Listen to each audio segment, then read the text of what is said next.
ঈমানের গুরুত্ব আমাদেরকে সবচেয়ে বেশি দিতে হবে। ঈমান যদি না থাকে তাহলে আমাদের কোনো আমল গ্রহণযোগ্য হবে না আল্লাহর কাছে। যতই আমল করি ঈমান যদি ঠিক না থাকে তাহলে এই আমলগুলো কিসের মতো হবে? গত শুক্রবারে বলেছি কিসের মতো হবে? মরীচিকার মতো। মরীচিকা কাকে বলে? ওই দূরে দূরে দেখতে মনে হয় যে পানি, অনেক পানি, পানি গড়ে যাচ্ছে, কিন্তু কাছে গিয়ে দেখা যায় আর পানি নাই। তো ঠিক ঠিক ঈমানহীন আমল এটা হলো মরীচিকার মতো। দেখতে মনে হবে যে অনেক কিছু করলাম, অনেক ভালো ভালো কাজ করলাম, মানুষকে এত এত দিলাম, এত এত মসজিদে দিলাম, এত এত মাদ্রাসায় দিলাম, কিন্তু আমার ভিতরে আল্লাহ না করুন ঈমান ঠিক নাই, তো আমার এগুলো আমলের 4 পয়সা কোনো দাম নাই।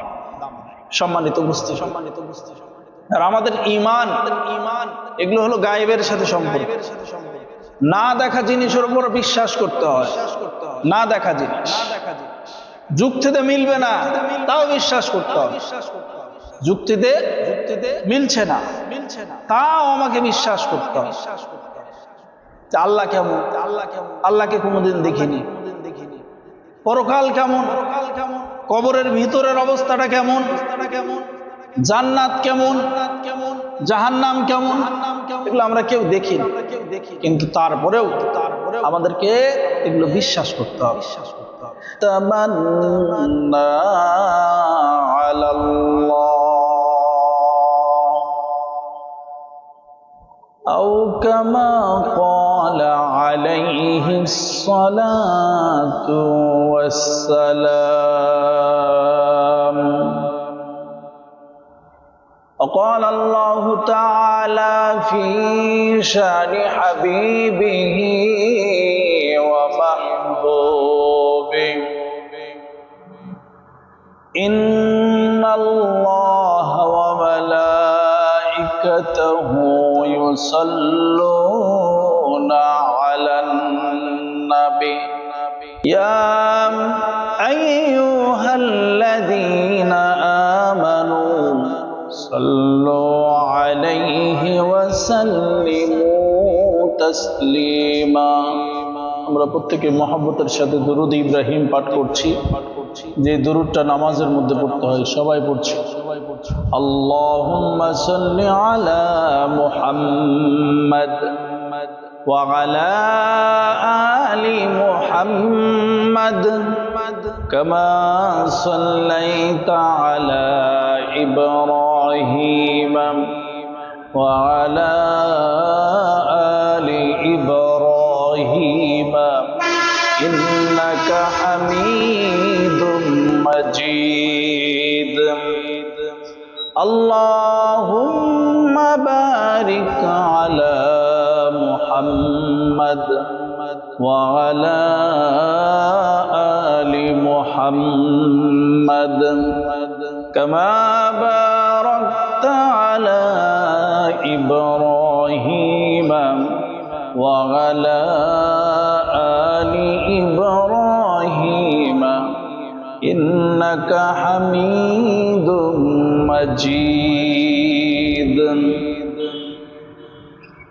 سبحانك لا علم لنا إلا ما علمتنا إنك أنت العليم الحكيم اللهم لك الحمد كما ينبغي لجلال وجهك وعظيم سلطانك। জীবন একদিন ফুরিয়ে যাবে, জীবন একদিন ফুরিয়ে যাবে, কবর জীবন শুরু হবে, আসবে না আর কভু ফিরে এ দুনিয়ার মাঝে। থাকবে পড়ে চিরকাল, থাকবে পড়ে চিরকাল ওই মাটির নিচে। করছো কিসের এত বাহাদুরি, করছো কিসের এত বাহাদুরি। রবে না কোনো তোমার জমিদারি, হবে একদিন, হবে একদিন হাত ছাড়া তোমার বাড়ি গাড়ি। কথা ঠিক কিনা? ঠিক কিনা? আলহামদুলিল্লাহ, যাবতীয় তারিফ ও প্রশংসা একমাত্র মহান রব্বুল আলামিন আল্লাহ তাআলার জন্য। সম্মানিত উপস্থিতি, গত সপ্তাহে আমরা আলোচনা করছিলাম ঈমান সম্পর্কে। ইনশাআল্লাহ আজকেও আমরা ঈমান সম্পর্কে আলোচনা করব। আজকে কি সম্পর্কে আমরা আলোচনা করব? ঈমান সম্পর্কে ইনশাআল্লাহ। আল্লাহ তাআলা যদি তৌফিক দান করেন তাহলে আমরা ঈমান বিষয়ে আলোচনা করব। সম্মানিত উপস্থিতি, মহান রব্বুল আলামিন আল্লাহ তাআলা আমাদেরকে যত বিধিবিধান দিয়েছেন, যত রকমের বিধান দিয়েছেন, সবচেয়ে গুরুত্বপূর্ণ বিধান হলো ঈমান। কিসের? সবচেয়ে গুরুত্বপূর্ণ বিধান হলো ঈমান। সম্মানিত উপস্থিতি, ঈমানের গুরুত্ব আমাদেরকে সবচেয়ে বেশি দিতে হবে। ঈমান যদি না থাকে তাহলে আমাদের কোনো আমল গ্রহণযোগ্য হবে না আল্লাহর কাছে। যতই আমল করি, ঈমান যদি ঠিক না থাকে তাহলে এই আমলগুলো কিসের মতো হবে? গত শুক্রবারে বলেছি, কিসের মতো হবে? মরিচিকার মতো। মরিচিকা কাকে বলে? ওই দূরে দূরে দেখতে মনে হয় যে পানি, অনেক পানি, পানি গড়ে যাচ্ছে, কিন্তু কাছে গিয়ে দেখা যায় আর পানি নাই। তো ঠিক ঠিক ঈমানহীন আমল এটা হলো মরিচিকার মতো। দেখতে মনে হবে যে অনেক কিছু করলাম, অনেক ভালো ভালো কাজ করলাম, মানুষকে এত এত দিলাম, এত এত মসজিদে দিলাম, এত এত মাদ্রাসায় দিলাম, কিন্তু আমার ভিতরে আল্লাহ না করুন ঈমান ঠিক নাই, আমার এগুলো আমলের 4 পয়সা কোনো দাম নাই। সম্মানিত উপস্থিতি, আর আমাদের ঈমান এগুলো হলো গায়েবের সাথে সম্পর্ক। না দেখা জিনিসের উপর বিশ্বাস করতে হয়। না দেখা জিনিস যুক্তিতে মিলবে না, তাও বিশ্বাস করতে হবে। যুক্তিতে মিলছে না, তাও আমাকে বিশ্বাস করতে হবে। আল্লাহ কেমন? আল্লাহকে কোনোদিন দেখিনি। পরকাল কেমন? কবরের ভিতরের অবস্থাটা কেমন? জান্নাত কেমন? জাহান্নাম কেমন? এগুলো আমরা কেউ দেখি না, কিন্তু তারপরেও আমাদেরকে এগুলো বিশ্বাস করতে হবে। আল্লাযীনা ইউমিনুনা বিল গায়ব। আল্লাহ রাব্বুল আলামিন ঈমানদারদের, মুমিন মুত্তাকিদের গুণ বর্ণনা করছেন পবিত্র কালামে পাকের সূরা বাকারায়। আল্লাহ রাব্বুল আলামিন শুরুর দিকেই বলছেন যে তারা হলো না দেখা জিনিসের উপরে বিশ্বাস স্থাপন করে। না দেখা জিনিসের উপরে বিশ্বাস স্থাপন করে, এটা হলো ঈমানদারদের গুণ।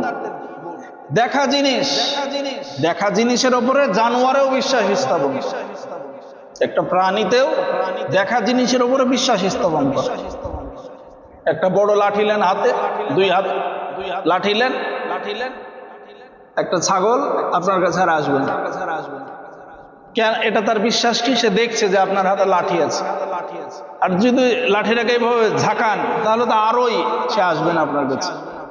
আবার একেবারে ওই আপনার অ্যাঙ্কারের ভুসি নেন, আরো তার জন্য একটু মজাদার খাবার নেন, একটা গামলায় ধরেন, দেখবেন প্রাণীটা আসবে আপনার কাছে।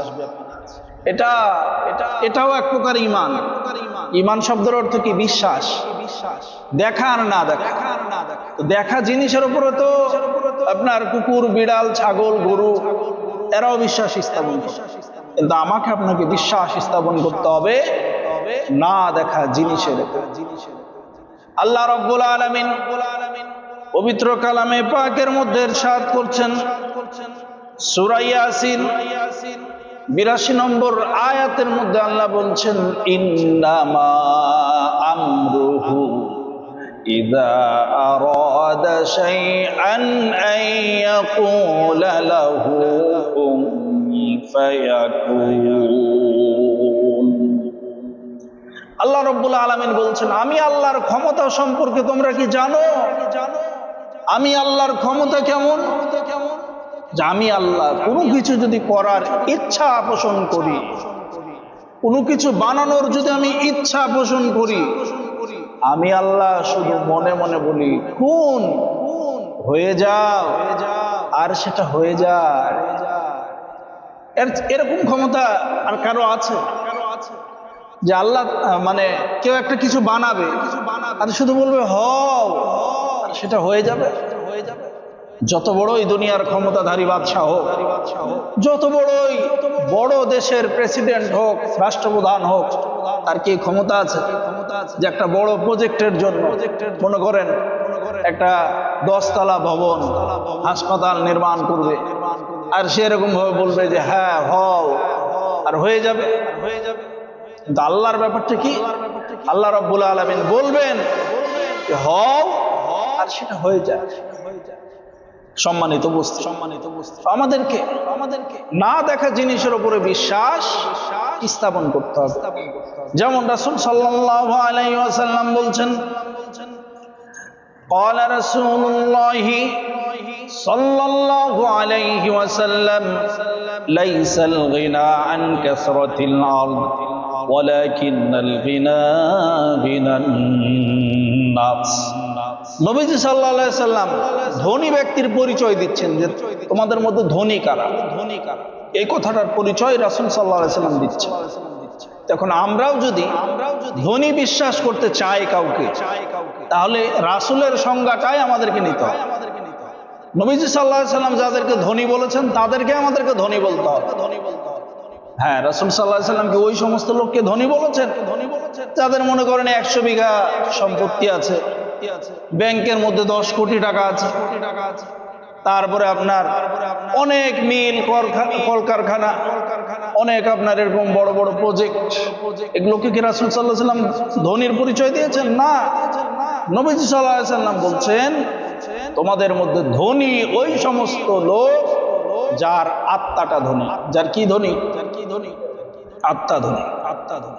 দেখবেন বিভিন্ন ফান্ড কালেকশন যখন হয় সামাজিকভাবে কিংবা ধর্মীয়ভাবে, মসজিদ মাদ্রাসা হোক কিংবা সামাজিকভাবে কেউ অসুস্থ হয়েছে কিংবা সামাজিক কোনো একটা উন্নয়নমূলক কাজের জন্য যখন ফান্ড কালেকশন করা হয়, সবাই কি দিতে পারে? না। যার মনটা বড়, যার কলিজাটা বড়, সেই মানুষটাই কিছু সেখানে আপনার দান দক্ষিণা করতে পারে। রাসূল সাল্লাল্লাহু আলাইহি সাল্লাম ধনী কাদেরকে বলছেন? যে তোমাদের মধ্যে ওই সমস্ত লোকই ধনী যে অন্তর থেকে ধনী, সেই হলো ধনী। এখন যার 100 বিঘা সম্পত্তি, একে আমরা ধনী মনে করি, এটা আমাদের ভুল ধারণা। মানুষের সম্পদ থাকলে মানুষ ধনী হয় না।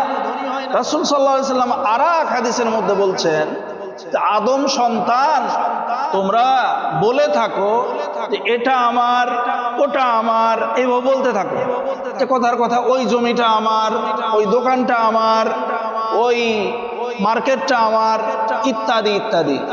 কিন্তু তোমার সম্পদ কতটুকু জানো? নবী সাল্লাল্লাহু আলাইহি সাল্লাম বলছেন, যেই খাবারটা গিলে তুমি তোমার এই কণ্ঠনালী পার করেছো, হুলকুম পার করেছো, এটা হলো তোমার। যেটা তুমি গিলতে পারোনি, ফেলে দিয়েছো, ওই খাবারটা কোনো মুরগি খেতে পারে, কোনো কুকুর বিড়াল খেতে পারে, তাহলে তো ওটা তোমার হলো না। আবার কি বলছে? যেই পোশাকটা পরতে পরতে তুমি ছিঁড়ে ফেলেছো, মানে পরার কারণে যেটা ছিঁড়ে গেছে, ওই পোশাকটা হলো তোমার।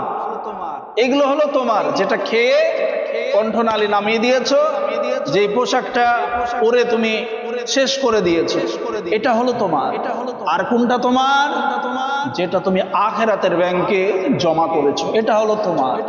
আর যেগুলো দেখছো এগুলো সব ওয়ারিসদের। এগুলো কার? এগুলো সব ওয়ারিসদের।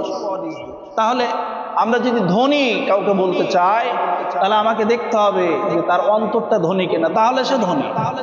এরপরে আসেন রাসূল সাল্লাল্লাহু আলাইহি সাল্লাম আপনার জ্ঞানী কাদেরকে বলছে? আমরা তো বলি যার এরকম অনেক degree, PhD degree, doctorate degree, এই ডিগ্রি সেই ডিগ্রি, আপনার হুজুরদের লাইনে ইফতা পড়েছে, হাদিস পড়েছে, মুফতি মুহাদ্দিস, এই নানান ডিগ্রি, এগুলোকে আমরা জ্ঞানী বলি। কিন্তু রাসূল সাল্লাল্লাহু আলাইহি ওয়াসাল্লাম জ্ঞানীদের পরিচয় কি দিচ্ছেন? নবী সাল্লাল্লাহু আলাইহি ওয়াসাল্লাম বলছেন, قال رسول الله صلى الله عليه وسلم الكيس من دان نفسه وعمل لما بعد الموت والعاجز من أتبع نفسه هواها وتمنى على الله। নবীজি সাল্লাল্লাহু আলাইহি ওয়াসাল্লাম জ্ঞানীদের পরিচয় দিচ্ছেন। জ্ঞানী, বুদ্ধিমান, বিবেকবান ওই সমস্ত লোক যে নিজেকে নিজে চিনলো, যে কি করলো? নিজেকে নিজে চিনলো। এটা কেমন চিনা? আমরাও তো নিজেদেরকে নিজে চিনি। হুজুররা যেরকম চিনে যে যার যত বড় মসজিদ, যার যত বড় মাদ্রাসা, যার যত বাৎসরিক প্রোগ্রাম, এইভাবে চিনে। আর সাধারণ পাবলিক চিনে রাজনৈতিকভাবে যার যত বড় পদ, মহানগর, জেলা ইত্যাদি ইত্যাদি নানান আপনার পদ পজিশন, এই অনুযায়ী আমরা চিনে থাকি। কিন্তু এই চিনা সেই চিনা না। চিনতে হবে কি যে আমি কিসের তৈরি, আমি তৈরিটা কিসের, আমার এত দাপট কেন, কিসের, মানে কার ক্ষমতা বলে এত জোরে জোরে আমি চেঁচাই কেন? এইভাবে চিনতে হবে যে আমার ভিতর কি আছে। এমন এখনই মরে গেলে এক সপ্তাহ পরে আমার কবর খুল যদি মানুষ খুঁড়ে কোনো কারণে, তো মুখে মাস্ক আর শরীরে কেরাসিন ঢালা ছাড়া আমার কবর খুঁড়তে পারবে না। কেন খুঁড়তে পারবে না? মানে প্রচুর গন্ধ আসবে, সেখান থেকে দুর্গন্ধ আসবে। এই তো হলো আমার পরিচয়। আমার জন্মের 1 বছর আগে আমার আব্বা আমাকে চিনত না। এইভাবে নিজেকে চিনতে হবে। আমার মায়ের পেটে আমার অবস্থানটা কি ছিল, আমার সাতকার অনেক মানুষ এ দুনিয়াতে, কেউ রক্ত হিসাবে মায়ের পেট থেকে নেমে গেছে, নষ্ট হয়ে গেছে। কেউ আপনার আমার সাতকার এরকম ভাবে আপনার অনেকেই কবরে চলে গেছে, কিন্তু তারপরেও আল্লাহ আমাকে রেখেছে। এইভাবে নিজেকে চিনতে হবে আমি আসলে কি, আমি নেতা, আমি বড় হুজুর, এই চিনা সেই চিনা না। রাসূল সাল্লাল্লাহু আলাইহি ওয়াসাল্লাম বলছেন, তোমাদের মধ্যে বুদ্ধিমান, জ্ঞানী, বিবেকমান ওই সমস্ত লোক যে নিজেকে নিজে চিনল। আর কি করলো? যে এরকম ভাবে আমিলা লিমা বাদাল মাউত, মৃত্যুর পরের জন্য কাজ করে গেল। আমরাও তো কাজ করি, কর্ম করি, কিন্তু সব আমরা দুনিয়াতে দেখেই চলে যাব। আমাদের অবস্থাটা এরকম। হ্যাঁ, বড় 3 তলা বাড়ি বানাচ্ছি, সব অরিস। জমি কিনছি, সব অরিস, অরিসরা ভোগ করবে। কিন্তু আমার যখন চোখটা বন্ধ হয়ে যাবে, 3টা কাপড় দিয়ে যখন আমাকে প্যাকেট করা হবে, ওই অবস্থায় আমার সাথে কি যাচ্ছে, এটা তো আমাকে বুঝতে হবে। তাহলে জ্ঞানীর পরিচয় নবী সাল্লাল্লাহু আলাইহি ওয়াসাল্লাম দিলেন যে জ্ঞানী তোমাদের মধ্যে ওই ব্যক্তি যে নিজেকে নিজে চিনলো আর মৃত্যুর পরের জন্য কাজ করলো। আবার বোকারও পরিচয় রাসূল সাল্লাল্লাহু আলাইহি ওয়াসাল্লাম দিয়ে দিচ্ছেন যে তোমাদের মধ্যে বোকাকে। আমরা তো নিজেকে বলি যে হাই রে বোকামি করেছি, অমুক জায়গায় এরকম ভাবে সস্তাতে জমি ছিল কিন্তু জমিটা নিতে পারেনি, এটা কোনো ভাই বোকামি না, এটা আপনার তকদিরে ছিল না, হয়নি। কিন্তু রাসূল সাল্লাল্লাহু আলাইহি ওয়াসাল্লাম বোকামির পরিচয় কি দিচ্ছেন? ক্বালা রাসূলুল্লাহি সাল্লাল্লাহু আলাইহি ওয়াসাল্লাম ওয়াল আজিজু মান আতবা নাফসাহু হাওয়াহা ওয়া তামান্না আলাল্লাহ।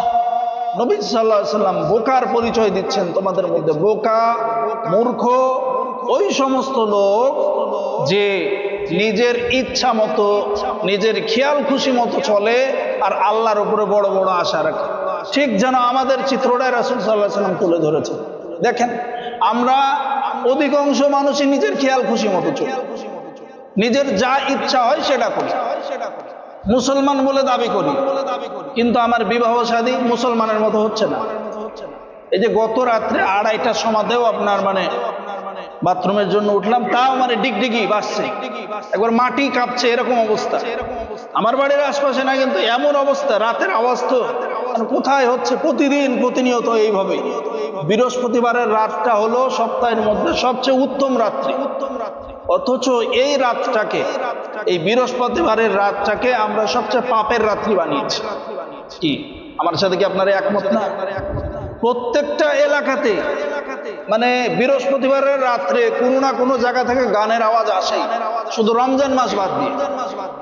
আমি খুব গভীরভাবে খেয়াল করে দেখেছি, রমজান মাসটা বাদ দিয়ে সারা বছরের 11টা মাস এই বৃহস্পতিবার আসলেই মানুষ একটু ইবাদত বন্দি করবে কি, আরো মানে এই ডিগডিগির আওয়াজে মানুষের যারা তাহাজ্জুদ গুজার মানুষ, আমরাও মাঝে মাঝে আল্লাহ আমাদেরকে পড়ার তৌফিক দেয়, কি যে একটা অসুবিধা হয়, একটু যে জিকির আজকার করবো। অনেক মানুষ এরকম আছে যারা রাত্রিবেলায় একটু জিকির আজকার করে, একটু তাহাজ্জুদ পড়ে, একটু দোয়া কান্নাকাটি করে, কিন্তু একটা তো লিমিট থাকা দরকার। যে গান বাজাচ্ছ 11টা পর্যন্ত হলো, রাত 2টা 2:30টার সময়, এটা তো এক গভীর রাত, এই সময় তোমার একটু মানুষকে ঘুমাতে দিতে হবে তোমাকে, কিন্তু তাও না, ওই ডিগডিগির আওয়াজ। আল্লাহ আমাদেরকে এগুলো থেকে হেফাজত করুন। আমাদের মধ্যে থেকে গান বাজাবো অনেকে, এই সুন্নতি খাতনা আসবে, আর বিয়ে আসবে, শাদী আসবে, গান বাজনা, মানে খেতে পাক আর না পাক কিস্তিতে টাকা তুলে হলেও বাড়িকে লাইটিং করবে, আর বড় বড় কি বলছে ডিজে বক্স নিয়ে এসে গান বাজাবে। এগুলো ভাই মুসলমানদের কালচার না। আল্লাহ আমাদেরকে বুঝার এবং আমল করার তৌফিক দান করুক। সকলেই বলছে আল্লাহুম্মা আমিন।